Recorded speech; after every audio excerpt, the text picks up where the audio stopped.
coming. Breakfast is anonymously sponsored. Please help yourself. Anybody who wants to sponsor breakfast, please feel free to let me know. Interesting.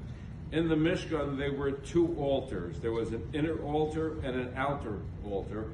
And the inner altar was considered more holy than the outside one. Yet, however, in this week's Torah portion, they list the outside one as being Kodesh Kadashim, and elsewhere in the Torah, the inner one is called Kodesh. So it seems to invert what it's supposed to be, what's going on over here. So Rabbi Moshe Feinstein homiletically says something I think very, very profound. He says the outer altar represents holy people. Talmidei Chachamim, Torah scholars, Yirei Shemayim, people who are fear God, and they live in the outside world. They live in society. And some of them don't perceive themselves to be that holy. But Rabbi Moshe says that they have to really act as if they're holy of holies, even though they may not consider themselves to be holy. They have to make a Kiddush Hashem, a sanctification of God's name.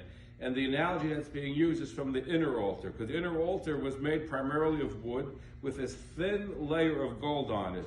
Yet people perceive this to be gold. So the thinking is that this is how we should perceive ourselves. Because too often in today's society, people see a guy with a yam, oh, rabbi, they go. But they think, if you know how to read Hebrew or you know how to daven, they consider you a Talmid Chacham.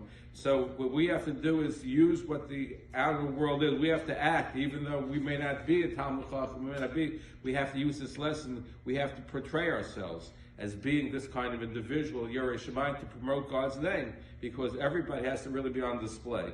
Even if you're not a Talmid Chacham, but you have to, since people perceive you to be in such a way, they see a guy way out, they say, oh, you're considered to be such a holy person. So therefore, we have to attain ourselves this holiness, which is represented by the outer altar, which really is not as holy as the inner one, but people perceive it to be a certain way. You have to act in a certain way in public, and therefore we have to err on the side of caution, hold ourselves to the highest standard of behavior to ensure that our actions sanctify God's name in all times and all places. Have a wonderful day.